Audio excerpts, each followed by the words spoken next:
Bem-vindos ao Historizando! O nosso assunto de hoje é a sociologia na prova da Unesp. Então, eu e o Pedro Renault, nós estamos fazendo nessa semana uma revisão para vocês da prova da Unesp, né, de Humanas. E na segunda-feira saiu o vídeo tanto aqui no canal quanto lá no Parabólica sobre História na Unesp. E hoje eu vou falar um pouquinho de Sociologia na Unesp e o Pedro também hoje lá no Parabólica vai falar sobre Filosofia na Unesp. Então, antes de qualquer coisa, já se inscreve aqui, já se inscreve lá no Parabólica para não perder nenhum tipo de revisão.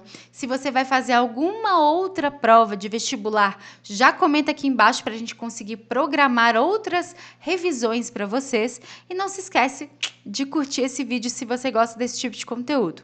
Gente, por motivos de estar rolando muito barulho aqui em volta, eu vou segurar o microfone assim, tá?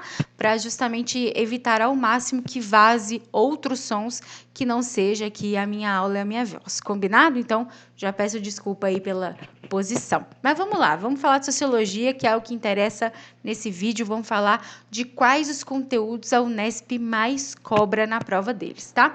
Bom, dentro da sociologia, eu vou trazer uma revisão aqui conceitual para vocês de conceitos de conteúdos que caem bastante na prova da Unesp. Com relação às questões sociais e divisões sociais, a gente tem a estratificação e a desigualdade social. Estratificação é justamente essa questão de divisão, né? Dentro da estratificação social, a gente consegue perceber divisões sociais, né? De várias formas nas sociedades. Então, pode ser através de classes, através de castas, através de estados. Isso tudo vai depender de onde você está e em que período você está. Vou dar exemplos. Na questão indiana, né, na Índia, a gente tem a chamada sociedade de castas, que tem uma cultura religiosa muito forte dentro dessa divisão de castas. Então, é uma dependência aí cultural e religiosa para ter essas divisões. Já, por exemplo, na sociedade do antigo regime francês, né? Antes aí da Revolução Francesa, a gente tem as divisões de primeiro, segundo e terceiro estado. A gente chama isso de uma sociedade estamental, dividida então nesses estamentos, né? E essa forte hierarquia. Dentro desses estamentos, o primeiro e segundo estado com a predominância, né, que a gente tem o clero e a nobreza, e o terceiro estado aí, uma maioria que vai ser pagadora de impostos, enfim, que vai ter menos privilégios com relação ao primeiro e ao segundo estado. Então a gente estuda isso bastante quando a gente vai falar de Revolução Francesa. E na nossa sociedade atual, a gente tem muito uma questão de renda, né, uma base aí monetária, financeira nessa questão capitalista. Então, para a gente ocupar um lugar ou outro dentro da sociedade, envolve muito uma questão de grana.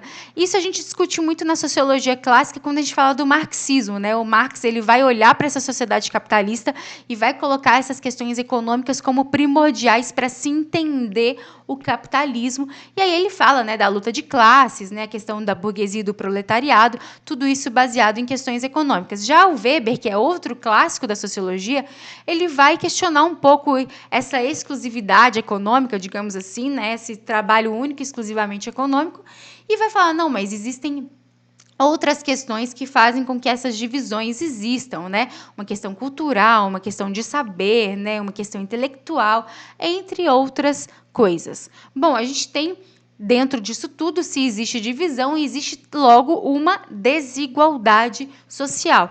E essa desigualdade também vai depender de onde você está localizado, né? Então, por exemplo, dentro aí do antigo regime, a burguesia podia até ter muita grana, mas se não tinha o sangue nobre, ela não estava aí pertencente a outros estados que não o terceiro, né? Por exemplo, o terceiro estado. Já na sociedade de castas, você nasce numa casta, não tem como você mudar de casta. Tem até mesmo essa questão de uma mobilidade social, né? Existem sociedades em que essa mobilidade é mais possível que em outras.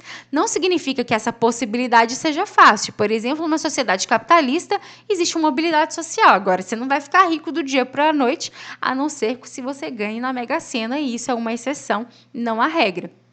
Então, todos esses conceitos andam juntos dentro dessa questão social, né? A mobilidade, você mudar ou não, e a desigualdade, justamente as grandes diferenças que existem entre uma classe e outra, entre uma divisão e outra. Então, são conceitos importantes da sociologia para serem trabalhados.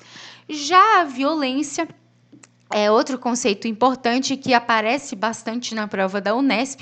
Dentro da violência, a gente tem que tomar muito cuidado para não estigmatizar ela, pensar que a violência é só uma questão física, por exemplo, né? É só você bater em outro, matar outro, atirar no outro, né, etc. Existem vários tipos de violência. A gente tem que pensar que toda e qualquer violência promove algum tipo de dano. Não necessariamente esse dano, como eu disse, é físico. Pode ser uma questão psicológica, mental, pode ser uma questão social, vai depender aí de qual violência a gente está discutindo. Existem várias violências, vários tipos de violência. Eu trouxe alguns aqui para vocês, como, por exemplo, a violência institucionalizada. E o que significa isso? É uma violência, entre aspas, aí, permitida porque o Estado permite a existência dela.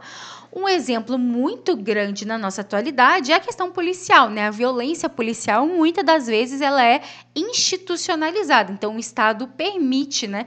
Não é contra a lei a polícia usar da violência para, então, ter essa questão da segurança, aí tem todo um discurso, mas é institucionalizado, porque a polícia comete muitos atos de violência e a maioria deles não é considerado crime, né? A gente sabe disso, né? No nosso dia a dia, a gente convive com isso. A gente tem uma violência simbólica. Essa violência simbólica, ela tem uma conexão muito maior com as questões de linguagens, de ofensas, entre outras coisas, né? Uma violência de imposição. Então, por exemplo, e aí a violência simbólica, vários sociólogos vão trabalhar com isso, filósofos também, né? O próprio Pierre Bourdieu, por exemplo, ele vai falar muito de uma questão de uma imposição frente a uma classe, digamos, dominante e uma classe de dominados, né? Estou usando até uma linguagem mais marxista, mas é mais para vocês entenderem aí essa questão simbólica de imposição de qualquer coisa frente a outro grupo, né? Então, essa violência pode ser simbólica, pode ser tanto essa questão da linguagem, tudo, mas também pode ser uma questão de imposição. E tem a violência doméstica, que atualmente ela é bastante trabalhada justamente por a questão de gênero, a questão da mulher, e aí a questão de gênero também já apareceu muito na prova, né, da Unesp. Então, se vocês colocam a questão da sociedade patriarcal, das consequências dessa sociedade, a gente tem uma das principais consequências, a violência doméstica. A mulher sofrendo muitas violências e até mesmo, muitas das vezes, em alguns períodos, ela é institucionalizada. Por exemplo, até pouco tempo atrás, em vários países, era lei se o cara pegasse a mulher traindo, ele podia matar a mulher, isso como lei. Então, institucionalizado, essa violência doméstica institucionalizada. Até hoje, né, em alguns países isso existe, infelizmente. Então, a gente tem todas essas discussões da violência também voltadas para a questão de gênero. E lembrando, gente, que aqui no Historizando e lá no Parabólica tem playlists completas para vocês revisarem se vocês querem se aprofundar mais, tá? Aqui é só uma revisão mesmo. Bom, e outro conceito da sociologia que é muito trabalhado na prova da Unesp e em várias provas, né? Acho que a cultura dentro da sociologia é muito trabalhada. E aí a gente precisa entender essas questões culturais e essas diferenças culturais.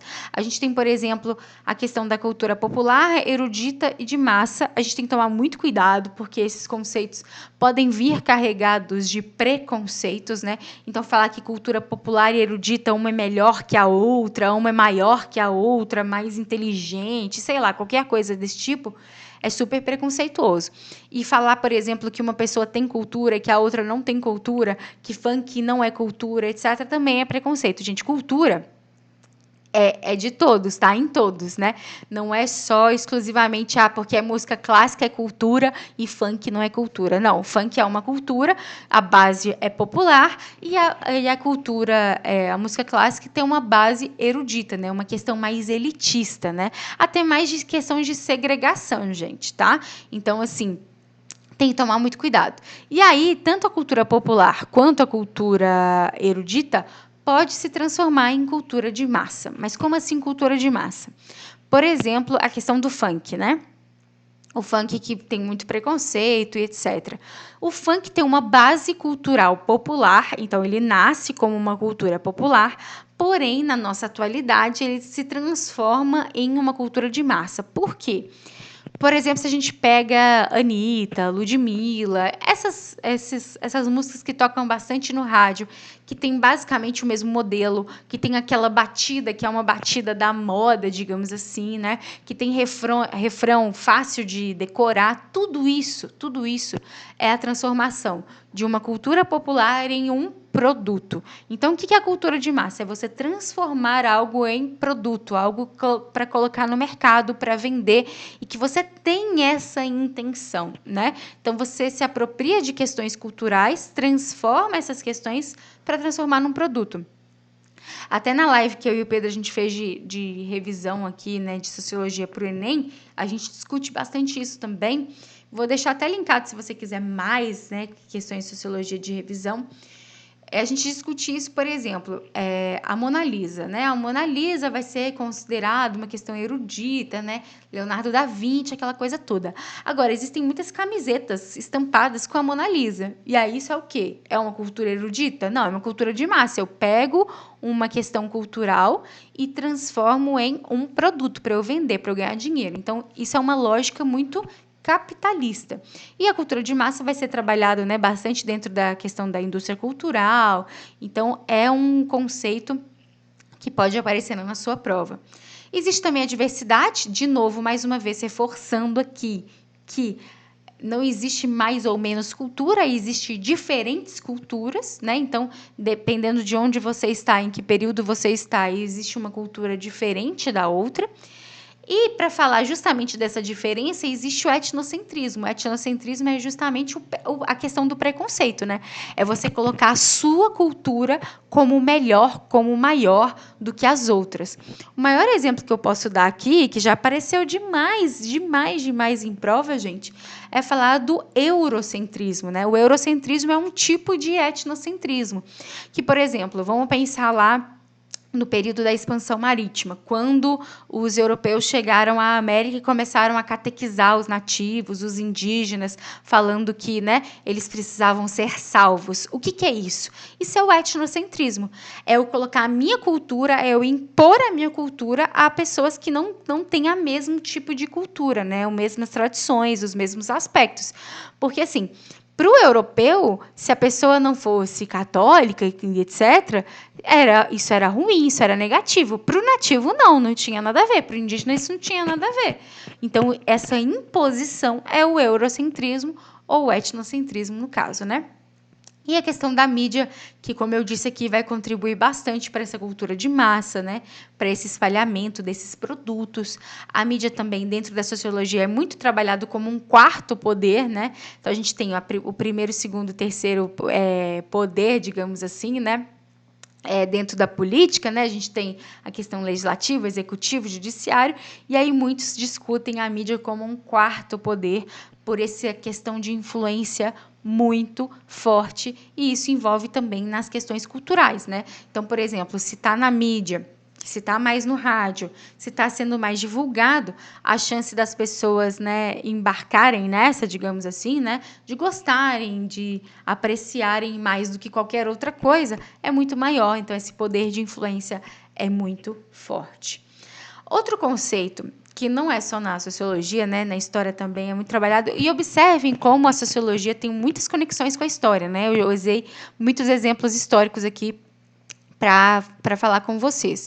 A democracia também é um conceito que aparece bastante na prova de sociologia. Lembrando que a democracia ela nasce em Atenas, né? Ela nasce na Grécia Antiga, e existem alguns termos legais de se lembrar. Primeiro, é que a democracia é um governo feito pelo povo para o povo, e tem que tomar muito cuidado que povo é esse, né? Porque a gente sabe que a democracia, né, grega, ela nasce, né, essa questão de cidadania, de povo, vai variar de acordo com o período e com o local, né?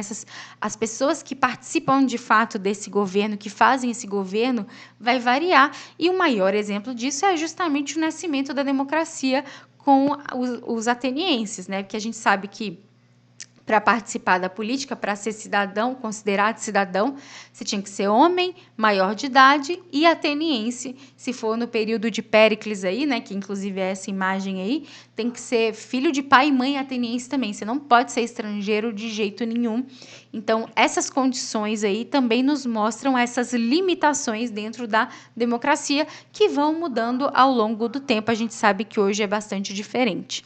E a gente tem um termo muito trabalhado, que é a isonomia, que é a igualdade perante a lei, que vai, então, contribuir para essa democracia, para essa participação.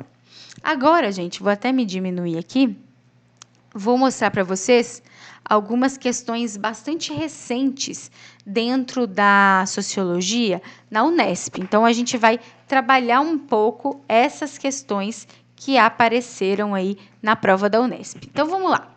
O terrorismo atual utiliza as técnicas do espetáculo, produzindo vídeos e montagens, por vezes muito bem elaborados. Então, aqui a gente está falando de quê? De violência, né? Do terrorismo, da violência. O controle dos meios de difusão de conteúdo é certamente outra novidade, possibilitada pelo advento da internet. Então, olha só, a gente está misturando violência com a mídia, né? Por mais chocante que possa ser o conteúdo difundido pelo Estado Islâmico, sua forma é já reveladora de que a violência está subordinada a uma lógica espetacular. Então, nós temos um texto aí que une essas duas questões, o terrorismo junto com a mídia. O texto caracteriza o terrorismo atual como peculiar. O que significa isso? Como algo diferente, algo que está ali, está fazendo uma diferença com relação a outros, né? Por isso o terrorismo atual. Pois este o quê? Então, o que o texto, gente, como a gente já mesmo aqui falou, né? Eu tô aqui conversando com vocês, né? Como eu já falei aqui, o que o texto está trazendo para a gente de novidade, né? Isso que é peculiar, uma novidade. O que é essa novidade? Essa questão da mídia, né? Do uso da mídia, ok? Então, vamos olhar as alternativas. Letra A. Promove a inclusão digital de populações pobres. É isso que o terrorismo está fazendo? Usa a questão digital? Usa, mas é para incluir a galera? Não, né? Não é. Letra B. Combate a centralização do poder financeiro no Ocidente e direciona sua propaganda só para seguidores e simpatizantes? Gente, é só você lembrar aí de vários os vídeos, né, desses grupos terroristas, atingia todo mundo, passava no jornal no mundo inteiro, né? Não é a intenção não é só colocar ali especificamente para os simpatizantes. Letra C. Rejeita a cultura ocidental do espetáculo e reitera valores e princípios originais. Gente, se rejeitasse essa cultura ocidental do espetáculo, eles estariam na internet? Não, né? Eles estão ali junto com essa cultura do espetáculo, né? Colocando ali para essa visibilidade, digamos assim, maior, né? Letra D. Recorre a estratégias de ação de forte impacto visual e divulga suas atividades por meio de novas tecnologias? Eu acho que é exatamente isso que a gente está conversando, né? Então, olha só, o controle dos meios de difusão de conteúdo é uma novidade que possibilita pelo advento da internet. Então, a partir disso, eu mostro esses conteúdos chocantes. Então, a D, acredito que seja a resposta. Vamos ver a E. Valoriza a violência como instrumento de transformação político e rejeita a adesão de pessoas nascidas no Ocidente? É essa lógica aqui que é peculiar no texto trabalhado? Não, então nos sobra letra D, essa questão das estratégias, né? Essa questão caiu na prova do ano passado. Agora, a partir de agora, nós vamos ver questões que caíram tanto na prova essa última que a gente viu é da prova de 2020. Essa de agora é de 2019 e a próxima também, tá? Então, vamos lá. Olha isso de novo, a sociedade do espetáculo. Esse conceito foi trabalhado também aonde? Na questão anterior. Tati, como assim sociedade do espetáculo? É essa questão que a gente estava discutindo da mídia, do poder da mídia. Por exemplo, nas redes sociais, o que é a sociedade do espetáculo? É você sempre estar ali, né, bonito, essa questão do fingimento, sabe? O Instagram é uma sociedade do espetáculo ali. Você está colocando só as poses bonitas, os filtros, as viagens, as comidas gostosas, que às vezes nem é tão gostosa assim, mas na foto parece uma delícia. Isso é uma sociedade do espetáculo. Vários autores vão trabalhar com isso. Um que eu conheço bastante é o Mário Vargas Llosa. Ele tem um livro chamado A Civilização do Espetáculo, se eu não me engano. Posso até conferir depois para vocês. Mas isso é um conceito bastante trabalhado na nossa atualidade, na sociedade capitalista, em que a mídia, as redes sociais vão fazer muito desse espetáculo, né? Dessa, como eu posso, teatralização das coisas, né? Desses fingimentos todos aí. Mas vamos lá. A sociedade do espetáculo corresponde a uma fase específica da sociedade capitalista, quando há uma interdependência entre o processo de acúmulo de capital e o processo de acúmulo de imagens. Está vendo? Você está misturando a questão da grana com a imagem. O papel desempenhado pelo marketing, sua onipresença, ilustra perfeitamente bem o que Guy Debord quis dizer. Das relações interpessoais à política, passando pelas manifestações religiosas, tudo está mercantilizado e envolvido por imagens. Assim como o conceito de indústria cultural, o conceito de sociedade do espetáculo faz parte de uma postura crítica com relação à sociedade capitalista. São conceitos que procuram apontar aquilo que se constitui em entraves para a emancipação humana.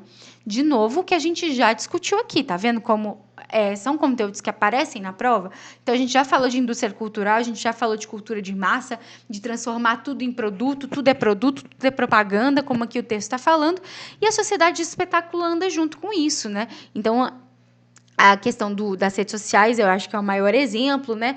Mas, enfim, a televisão, a mídia contribui bastante para isso, né? Você precisa ter aquela coisa para ser alguém, ou então você precisa ter tal comportamento, você precisa gostar de coisas específicas para você chamar a atenção. Tudo isso, né? Então, a questão da cultura de massa também, de novo, a cultura originária é transformada em algo para vender. Então, por exemplo, de novo, né, a questão das músicas. Não necessariamente essas músicas vêm aí de uma lógica cultural para valorizar como uma cultura, etc. O sertanejo é um ótimo exemplo também, né? Eu falei do funk, mas o sertanejo, por exemplo, o chamado sertanejo de raiz, né? Que é dessa cultura popular, das pessoas que moram no interior, da questão da fazenda, etc., do meio rural, beleza. Aí vem o tal do sertanejo universitário, que não tem praticamente nenhum tipo de conexão, mas é para transformar aquilo tudo em um produto, em algo para vender, em lotar diversos shows, etc. Né? Fazer rodeio, tipo assim, pegar uma questão, né, uma questão tradicional, cultural, e transformar em um mercado vendável, etc. Né? Enfim, tem várias discussões, inclusive, se vocês quiserem discutir mais comigo aqui, coloca aqui embaixo, tá? Então, olha lá. Segundo esse texto, letra A transformação da cultura em mercadoria é uma característica fundamental desse fenômeno social. Já começa com a discussão que a gente está tendo, né? Dessa transformação de mercadoria. A letra A a gente vai deixar num cantinho, porque ela é uma possível resposta, sim. Letra B. A padronização da estética pela sociedade do espetáculo restringe-se ao campo da publicidade? Gente, é só na propaganda que essa padronização é trabalhada? Nós vimos aí, não sei se vocês viram essa semana aí, que uma influenciadora, eu nem a conhecia, confesso, mas também, né, tem tanta influenciadora nesse mundo, gente, mas que uma influenciadora morreu por causa de uma lipoaspiração da moda, né? Parece que existem agora outros tipos de lipoaspiração que vão modelar mais o corpo, etc. Então, assim, existe a publicidade dessa lipo, mas existe a pessoa também com essa necessidade de padronização, tanto que leva até mesmo à morte da pessoa, né? Então, não é restrito, na verdade é ampliado, né, essa questão da padronização. A hegemonia do espetáculo desempenha papel fundamental na formação da autonomia do sujeito? Gente, é meio contraditório, né? Você falar o seguinte, eu colocar todo mundo como igual faz a galera ter autonomia. Na verdade, é o contrário. Se eu coloco a hegemonia, se eu coloco todo mundo com o mesmo comportamento, gente, a mesma cara. O povo fazendo plástica, ficando com a cara tudo igual, preenchimento labial, com o povo tudo com bocão. Não tô falando que bocão é feio, não. Mas, tipo assim, tá todo mundo querendo ficar exatamente do mesmo jeito. Isso dá autonomia para a pessoa? Pelo contrário, né? Então, letra D. O universo estético de produção das imagens não é determinado pela base material da sociedade. É claro que é, gente, base material. É essa determinação, né? Então, ele tá indo em oposição ao que está sendo discutido aqui. E letra E, o conceito de sociedade do espetáculo realiza uma reflexão contestadora sobre a indústria cultural. Na verdade, esses dois conceitos, a indústria cultural e a sociedade do espetáculo, esses dois conceitos é que trabalham a crítica com relação ao quê? A sociedade capitalista. E o texto está falando disso, né? Então, letra A, nossa melhor resposta aí, o que responde, né, de fato, ao que está sendo perguntado, é letra A, a transformação da cultura em mercadoria é uma característica fundamental desse fenômeno social, tá? Bom, essa aqui também é de 2019, o texto estava muito grande, não coube, mas enfim, também é de 2019, tá? Então vamos lá, texto 1. 21 anos, algumas apólices, um diploma. Podes entrar no parlamento, na magistratura, na imprensa, na lavoura, na indústria, no comércio, nas letras ou nas artes. Há infinitas carreiras diante de ti. Nenhum ofício me parece mais útil e cabido que o de medalhão. Tu, meu filho, se me não engano, pareces dotado da perfeita inópia mental, conveniente ao uso desse nobre ofício. No entanto, podendo acontecer que, com a idade, venhas a ser afligido de algumas ideias próprias, urge aparelhar fortemente o espírito. Em todo caso, não transcendas nunca os limites de uma invejável vulgaridade. Então, Machado de Assis aqui, né, na teoria do medalhão, está falando dessa questão de que você ter magistratura, diploma, etc., te leva aos lugares, mas ser medalhão te leva a mais lugares. É isso que ele está falando, né? De fato, texto 2, de fato, existem medalhões em todos os domínios da vida social brasileira. Na favela e no Congresso, na arte e na política, na universidade e no futebol. Entre policiais e ladrões, são as pessoas que podem ser chamadas de homens, cobras, figuras, personagens, etc. Medalhões são frequentemente figuras nacionais. Ser o filho do presidente, do delegado, do diretor, conta como cartão de visitas. Gente, se você não entendeu a base da teoria medalhão no texto 1, o texto 2 vem o quê? Né? Do Roberto da Mata. Vem e te ajuda, gente. Roberto da Mata. Eu estudei tanto esse sociólogo, vocês não têm ideia. Mas eu estudei mais na comunicação social, quando eu fiz jornalismo.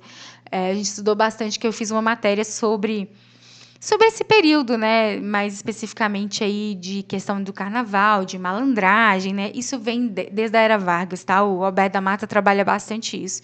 E eu estudei muito na comunicação, fiz um trabalho sobre, mas assim, né, tô me alongando. Deu para entender, então, o que é medalhão, né? Se você não entendeu, ser o filho do presidente, do delegado, do diretor, né? Ser medalhão é isso. Não necessariamente não é através do seu mérito, do seu esforço e inteligência, mas é o quem você é, né? E isso conta muito nessa discussão, não só nessa discussão, mas infelizmente no nosso Brasil, na nossa sociedade, isso conta muito, né? Então vamos lá. Tanto no texto do Machado de Assis como do antropólogo Roberto da Mata, a figura do medalhão é o quê? Né? Letra A. Corresponde a um fenômeno cultural recente e desvinculado do clientelismo. Na verdade, é o inverso, né? Primeiro, é um fenômeno recente você ser filho de alguém, você ser, entendeu? Esse QI todo aí, esse negócio todo aí, é recente no nosso país? Vem desde a questão dos portugueses, né? Não é algo recente. Pode ter sido trabalhado ao longo do tempo, mas não é recente. E é desvinculado do clientelismo? Pelo contrário, né? O que é o clientelismo, gente? Não é a troca de favores? Então, existe uma vinculação muito grande, né, com o clientelismo. Letra B. tem a sua existência fundamentada em ideais liberais e democráticos de cidadania? É democrático eu dar o lugar para alguém porque é filho de alguém? É democrático eu vou atender uma maioria se eu privilegiar certas pessoas do que outras com relação ao nascimento, ao ser pai, ao ser alguém nesse sentido? Tipo, com quem você pensa que está falando? Isso é democrático? Não, né? Pelo contrário. C. Consiste em um tipo social exclusivamente pertencente às elites burguesas.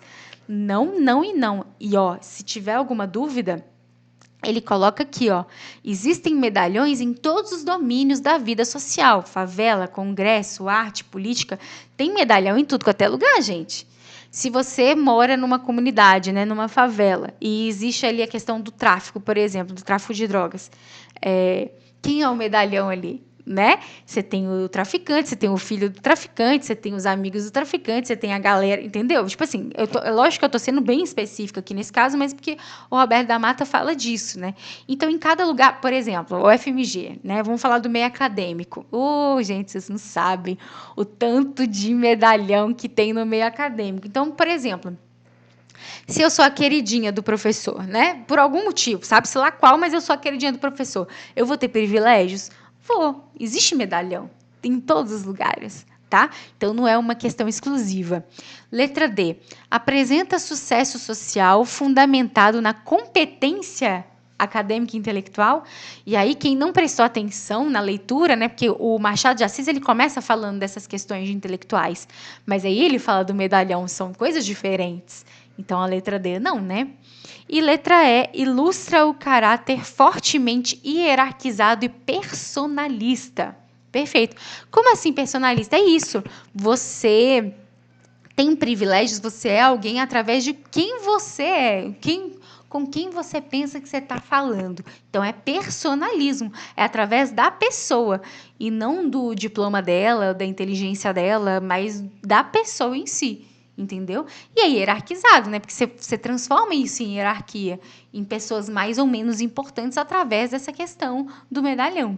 Deu para entender aqui? Então, letra E, nossa resposta.